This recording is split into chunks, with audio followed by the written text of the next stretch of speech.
نحمده ونصلي ونسلم على رسوله الكريم اما بعد. نن درس قرآن کې د شلمې سپاره مکمله خلاصه بیانېږي. د سورۃ النمل په آخر کې الله تعالی د خپل پورا قدرت دلایل بیان کړي دي او د مشرکینو تردید هم الله تعالی بیان کړی دی. مشرکینو به دا خبره منله او دا به ویل چې ټول کائنات خالق د الله تعالی ده، ټول کائنات الله تعالی پیدا کړی ده، خو دغه کائنات انتظام د الله تعالی نورو خدایانو ته ورکړی ده، نورو خدایانو ته سپورت کړی ده. نو مشرکین بیا دا وایي چې د وجنه بیا د نورو معبودانو عبادت دا هم ضروری ده. الله تعالی قدرت ډېر نشانیان دي او ډېر زیات دلایل الله تعالی بیان کړي دي. نو تفصیل سره زه دا خبره درته بیان مختصر درته عرض کوم چې الله تعالی کوم د خپل قدرت دلایل بیان کړي دي. هغه دا دي الله تعالی ځمکه هم پیدا کړې ده، الله تعالی اسمانونه هم پیدا کړي دي. الله تعالی د انسان په اولی پیدایش باندې هم قادر ده او دوباره د انسان په را بیدارولو باندې را پاسولو باندې هم قادر ده. او داسې الله تعالی لمر سترګه پیدا کړې ده او داسې الله تعالی شپه مژیده هم پیدا کړې ده. دا هم د الله تعالی د قدرت دلایل دي. او داسې الله تعالی په دنیا کې قسمه قسمه رنګونه پیدا کړي دي، بلکې انسان سترګې چې کله تاسې وګورو په دې کې هر قسم کیمره لګېدلې ده چې کوم یو رنګ وي ته به هغه رنګ په نظر باندې درځي.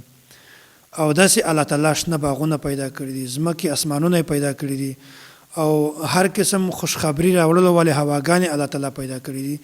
او داسې هغه انسان چې هغه پریشان وي، په ازمایش کې مبتلا وي، هغه ته صحت ورکول د هغه پریشانی ختمول ول ذات هم صرف الله تعالی ده. نو دین دا معلومه شوله چې دا ټول کارونه الله تعالی کوي او موږ عبادت هم صرف د الله تعالی کوو.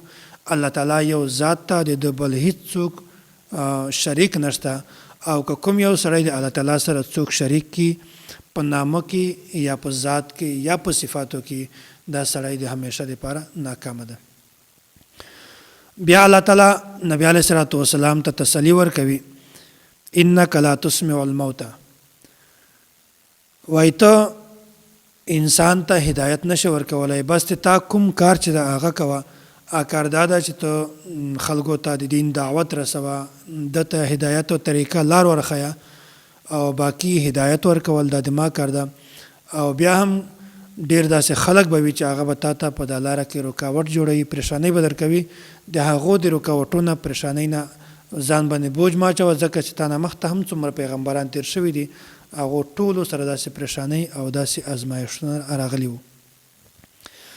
بیا الله تعالی د قیامت د راتلږ یوه نشاني دا بیان کړې ده، وایي قیامت نه مخته قیامت نږدې نږدې به دا یوه نشاني وي چې الله تعالی به یو داسې ځناور پیدا کړي چې هغه به خلقت عجیبه وي او به د انسانانو سره خبرې کوي.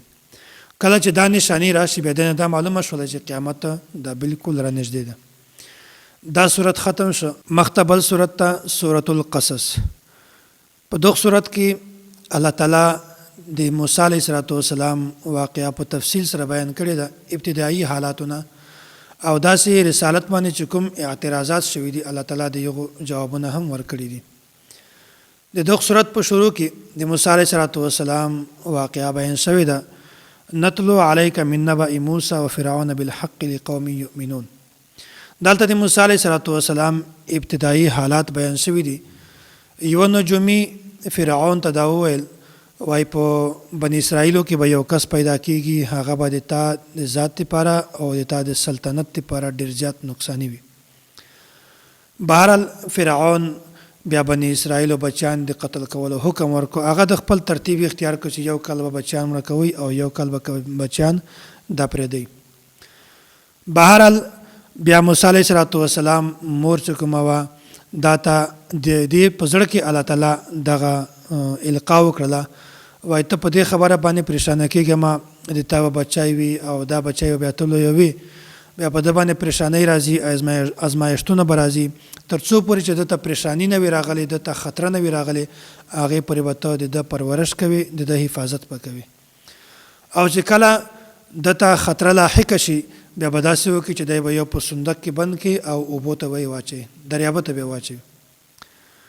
بهرحال موسی علیه السلام مور ته الله تعالی تسلي ورکړله چې دا نه څوک قتل کولی شي او نه څوک تکلیف ورسولی شي، بلکې دا به دوباره بیا واپس ته تا غېږې ته راځي او ته به د ده پرورش کوي. بهرحال چې کله خطره راغله د بچیانو د قتل کولو والا، بیا موسی علیه السلام دی په یو صندوق کې بند کړ او اوبو ته یې واچاو.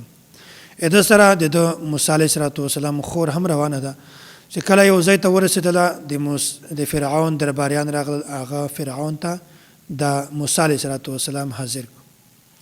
بهرحال تفصیلي واقعه ده، خو هغه محل استشهاد درته بیانومه. بیا موسی علیه السلام دلته ډېرې خبرې اختیار کړې دي، قتل حکم ورکړ. بیا بهرحال د ده چې کومه بیبي وه آسیه، دغه ورته دا موږ خپل بچی جوړ کړو او خپل به یې لویوو، دا موږ ته تکلیف نشي رسولی. بهرحال بیا چې کله د شودو څکلو نمبر راغی، بیا په دغه وخت کې موسی علیه السلام د هېڅ چا شودې نه څکلې. خور یې ورته وویل وایي دلته یوه ښځه ده، هغه د هغې شودې دی څکي. موسی علیه السلام یې واپس خپلې مور ته راولېږئ. بیا مور د دې پرورش کوه. بهرحال چې کله دی لوی سو، بیا مخکې دا خبره الله تعالی بیانوي، وایي موسی علیه السلام بیا یو قبطي قتل کړ. بني اسرائیل او یو قبطي، بني اسرائیلو کې یو کس او دا یو قبطي د خپل منځ کې جګړه وشوله. بیا بني اسرائیل دا کس راغی دغه موسی علیه السلام ته وویل چې د ما مدد وکړه. موسی علیه السلام راغی د قبطي راونیوی، ده ته یو سوک ورکړو، یوه څپېړه یې ورکړله، د هغې د وجې نه قبطي مړ شو. بیا سبا باندې بیا د بني اسرائیلو کس چې کوم دا بیا موسی علیه السلام ته راغی چې دا بیا د جګړه کړې وه.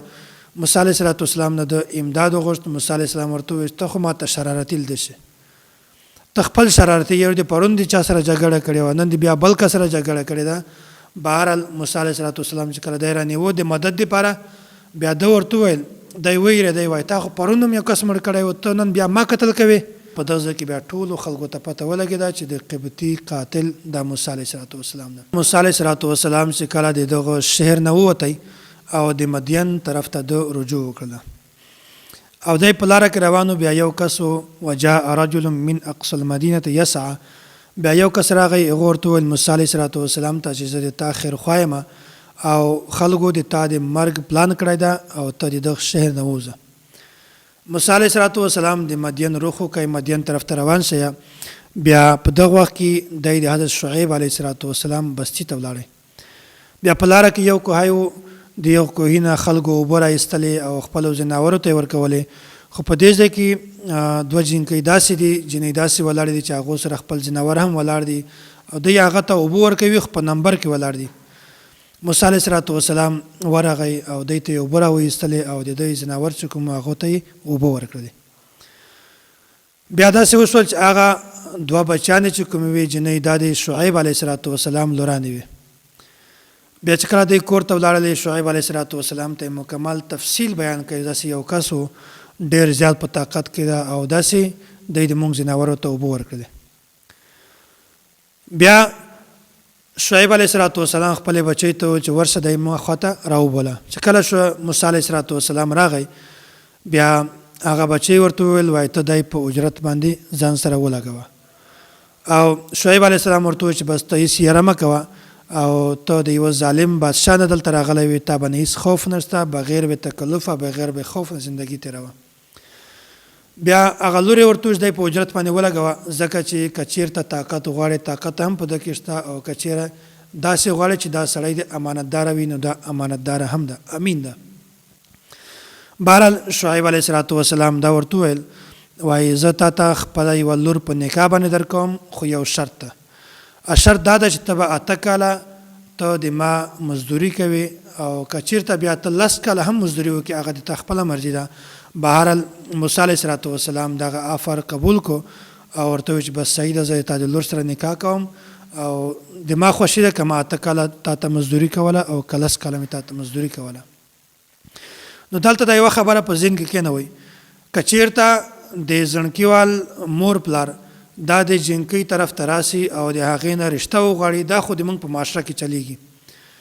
او کچیرته د جنیوال مور پلار زړکی ته ورسي د غون رشتہ وغاړي د خپل لور دی پاره نو دا بیا د موږ په معاشره کې ډیر زیات عیب خلک محسوسوي وای دا څنګه خبره ده چې خپل لور ته د ما د زړکی رشتہ غواړي د ما زوی ته خپل لور راکوي او ابتدا پهل د کړی دا خبره خلک عیبدار محسوسوي حالانکه بدا کې هیڅ عیب نشته ځکه چې شعیب علیه السلام د خپل لور لپاره یو نیک کس غوښت تمنای کوله بیا نیک کس چې کله ورته میند شو بیا د خپل لور لپاره موسی علیه السلام تجویز او دا هم په معاشره کې پکار ده چې کله یو انسان ته یو داسې کس ملاو شي نارینه کس وي چې هغه نیک وي صالح وي بیا پکار ده چې د رشتې غوښتلو لپاره د اول دی پهل کوي دا مات جوړولو لپاره د اول پهل کوي دا بالکل د شریعت مطابق خبره ده ځکه چې شعیب علیه السلام هم موسی علیه السلام ته دا ویلي چې زه تا خپل لور په نکاح باندې درکوم فلما قضى موسى الاجل وسار بآله آنس من جانب الطور موسی علیه السلام چې کله د مدین نه مصر ته واپس را روانو بیا په دا وخت کې د چې کومه بیبي وه دا حامله وه د ده په نس باندې حمل و بیا داسې وسول چې دې ته تکلیف زیات و په لاره کې بیا موسی علیه السلام د یخ وخت و د ژمي وخت و بیا موسی علیه السلام ورته وویل چې دلته کښېنه او تا ته به زه د کوه تور په غره باندې د هلته اور ولیدی ده ورته چې زه به دا اور ته راوړم ته دلته کښېنه بهرحال موسی علیه السلام چې کله روان شو بیا هغه اور چې کومه ونه په تور غره باندې دغه اور نه و تجلی وه نور و دی چې څومره ورنږدې کېده هغه ونه ښکلېدله د دې ونه پخې تویېدلې او نه یې منډان سول حسن پکې زیاتېده بیا موسی علیه السلام چې کله ورنږدې شو بیا आवाज ورته راوسو چې ای موسی زه الله تعالی یم ته مقدس ځای ته راغلی طوا مقام ته راغلی ته د خپل چپل وباسه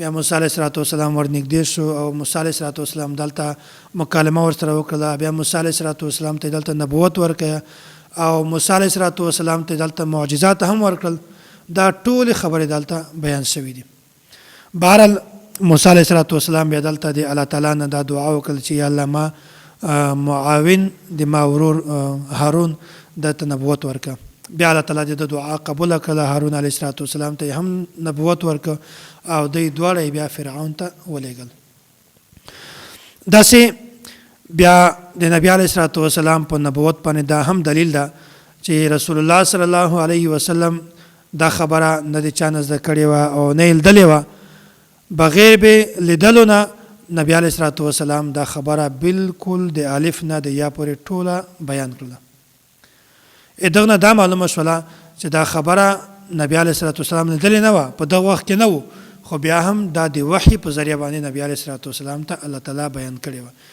دې د وجه نه دا معلومه شوله چې نبی علیه السلام دا هم پیغمبر ده او آخري پیغمبر ده بیا الله تعالی دا خبره بیانوي اولئک یؤتون اجرهم مرتين بما صبروا ويدرؤون بالحسنه السيئه ومما رزقناهم ينفقون دلته الله تعالی دا خبره بیانوي او په اهل کتاب کې ځنې داسې خلک دي چې هغه ته به الله تعالی 2 اجر ورکوي دی خپل پیغمبر باندې ایمان راوړی دا او هغه کتاب باندې هم ایمان راوړی دا او بیا دی ورسته چې کله نبی علیه السلام باندې هم ایمان راوړ او خپل مذهب دین پرېږده او نبی علیه السلام په کتاب باندې هم دی ایمان راوړ نو الله تعالی ځکه بیانوي چې دوی ته 2 اجرونه دي یو خدا اجر ده چې دوی خپل دین او خپل مذهب پرېښودو او اسلام دا یې قبول کړو او دومره دا خبره ده چې کله عیسایان او یهودیان نصارا دا به دوی ته طعنې ورکولې دوی به تکلیف ورکاو او همیشه به یې خبرې پرې تېرولې تاسو څرنګه یې تاسو خپل مذهب پرېږده او خپل دین هم پرېږده او اسلام هم اختیار کړو نو په دا خبرو باندې صبر کولو د وجې نه به هم الله تعالی دوی ته 2 اجر ورکوي بیا الله تعالی مخکې دا خبره بیانوي انک لا تهدی من احببت ولکن الله یهدی من یشاء د نبی علیه السلام تر ابو طالب دا چې کله مړ کېده بیا په دغه وخت کې نبی علیه السلام دته دعوت ورکړو د دین او د اسلام خو ده انکار وکړو بهرحال نبی علیه السلام دته وویل چې په غوږ کې ما ته پټه کلمه ووایه زه به د قیامت په ورځ د تا ګواهي ورکوم چې ته مسلمان وي او تا کلمه ویلې ده د کلمه نه وویله بیا الله تعالی دلته دا خبره بیانوي وایي د تا کار صرف دا ده چې ته خلکو ته دین رسوه باقی دین قبلول نه قبلول دا دماغ کار ده، دا باندې تا اختیار نشته، دا باندې صرف دماغ اختیار ده. دغه نه دا معلومه شوله چې مختار کل د هر شي اختیار کن ما یکون دا صرف الله تعالی ته ده، الله تعالی نه بغیر بل هیڅ چاته د اختیار نشته. هغه خلک چې نن سبا دا خبره کوي چې نبی علیه الصلاۃ والسلام دا مختار کل ده، دا خبره بالکل غلطه ده. ډیر زیات داسې واقعات قرآن کریم احادیث مبارکه کې چې هغونه دا معلومه ده چې صرف اختیار ده الله تعالی ته ده، الله تعالی نه بغیر بل هیڅ چاته اختیار نشته. بیا د قارون والا قصه بیان شوی و. قارون دا د بنی اسرائیل نه یو کس او یو روایت کې دا راځي چې دا د موسی علیه السلام د تره زوی و او دا د فرعون خاص سړی و او دا فرعون په بنی اسرائیل باندې دغه نگران مقرر کړی و. بهرحال دا دومره زیات امیر او مالدار کس و چې کومې د خزانې چابۍ وي دا به یې په اوښانو باندې وړلې، په اوښانو باندې وړلې او د په خپل ځان باندې په خپل مال باندې ډېر زیات فخر کاوه چې دا خو ټول د ما د مال برکت ته، خپل مهنت مې ده، فن مهارت د وجې نه ما دا پیسې ګټلې دي. او بیا داسې وشول چې الله تعالی د خپل مال سره د خپل خزانې سره بالکل غرق او دوی دواړه تباه شول. بیا الله تعالی دلته دا خبره بیان کړې ده، الله تعالی د نبی علیه الصلاۃ والسلام سره یوه وعده کړې ده چې کله نبی علیه الصلاۃ والسلام د مکې مکرمې نه ووتی، مدینې ته یې هجرت وکړ. بیا نبی علیه الصلاۃ والسلام چې کله دغه مقام ته ورسېدو جحفه، بیا په دغه وخت کې نبی علیه الصلاۃ والسلام د مکې لارې ته وکتل. بیا الله تعالی دا خبره ورته بیان کړله. نبی علیه الصلاۃ والسلام په زړه کې دا راغله چې زه خو خپل مور پلاروال چې کوم هغه شهر و مکه مکرمه پرېږدمه. بیا الله تعالی وعده ورسره وکړه یو وخت په داسې راځي چې ته به په دې ځای باندې فاتح جوړېږي، دا مکه به ته فتح کوي. بیا داسې وشول چې الله تعالی د ده چې کوم خواهش و او الله تعالی د سره چې کومه وعده کړې وه بیا هغه پوره شوله. بیا داسې وشول چې په 8مه هجري کې نبی علیه الصلاۃ والسلام مکه مکرمه دا فتح کړله. دا صورت ختم شو. مختبل صورت صورت عنکبوت. احسب الناس ان یترکوا ان یقولوا آمنا وهم لا یفتنون. دا هغه زمانه وه چې په دغه زمانه کې به کافرانو په مسلمانانو باندې ډېر زیات ظلم کوو او مسلمانان به کله کله ډېر زیات پریشان شول او ډېره سختي به پرې تېرېدله. بیا د نبی علیه الصلاۃ والسلام ته دا عرض وکړو چې الله تعالی نه مونږ ته دعا وغواړه چې مونږ ته د دوی نه امن میلاو شي. بیا الله تعالی دوی ته تسلي ورکوي، وایي کوم جنت چې د تاسې دپاره جوړ شوی ده دا بالکل مفته باندې تاسو نه میلاویږي، بلکې د دغه جنت حاصلولو دپاره به تاسو ته عارضي وختي پریشانی دا تاسې خامخا په تاسې باندې راځي. او د دغه نه به معلومیږي چې کوم انسان په دا پریشانیو باندې صبر کوي بیا به یو انسان ته جنت میلاو شي، او کوم هغه کس ته چې په دا پریشانیو باندې دا مشکلاتو باندې صبر نشي کولی. بیا مخته الله تعالی دا خبره بیانوي ووصینا الانسان بوالديه حسنا وان جاهداك لتشرك بي ما ليس لك به علم فلا تطعهما.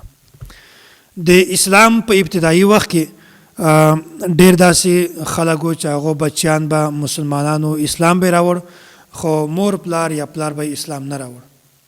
بیا به داسې و چې خپل پلار به د خپل بچی دا مجبوراو ورته ویل به چې ته اسلام پرېږده دوباره د خپله کفر اختیار کړه. نو دلته الله تعالی یو معتدل او حق اصول بیان کړی ده. وایي مور پلار که تاسې په کوم حالت کې وي، که د اسلام په حالت کې وي، که د کفر په حالت کې وي، تاسې مور پلار ته کله هم سخته خبره مه کوئ. مور پلار سره حسن سلوک کوئ او ښه رویه ورسره اختیاروئ. او که چېرته داسې وي چې مور پلار تاسې ته د کفر د اختیارولو دعوت درکړي یا تاسې د شریعت خلاف تاسې داسې حکم درکړي، بیا تاسې د مور پلار خبره کله هم مه منئ. خو که چېرته داسې خبره وي چې هغه د شریعت خلاف نه وي، بیا تاسې د مور پلار اطاعت د خامخا کوئ. بیا مخته الله تعالی دا خبره بیانوي. بعضې کافران داسې و چې هغه مؤمنینو ته دا ویل وایي تاسې کفر اختیار کوئ، د قیامت په ورځ به مونږ د تاسې بوج مونږ اخلو، د تاسې چې کومه پریشانی به وي، بوج به وي په تاسې باندې، عذاب به وي، تکلیف به وي، دا ټول مونږ ته راپرېږدئ، بس تاسې صرف کفر اختیار کوئ. نو الله تعالی د دوی د غلط پیشکش تردید بیان کړی ده. وایي د تاسې پیشکش چې کومه ده دا بالکل بې بنیاد ده او لغو فضول ده، بلکې د قیامت پر ورځ به هر انسان خپل بوج دا په خپله باندې اخلي، بل کس د بل کس بوج دا بالکل نشي اخیستلی. او آخري خبره دا ده حضرت نوح علیه السلام کیسه الله تعالی بیان کړې ده. نوح علیه السلام خپل قوم ته دا دعوت ورکو، خو دوی د موسی نوح علیه السلام خبره نه منله. بهرحال نوح علیه السلام ته دلته ډېرې زیاتې پریشانۍ راغللې. بیا الله تعالی دا تسلي ورکوي وایي ته په دې خبرو باندې مه پریشانه کېږه چې چا د تا دعوت نه قبول کړی، بلکې په تا نه مخته چې څومره پیغمبران راغلي وو په هغو کې هم ډېر پیغمبران داسې وو چې هغو قوم د هغه سره خبره نه منلې. الله تعالی دې موږ تاسې ته د دین سمجھ را نصیب کړي، الله تعالی دې موږ تاسې ته ایمان را نصیب کړي او د کفر نه دې موږ تاسې په حفاظت کې وساتي. واخر دعوانا ان الحمد لله رب العالمین.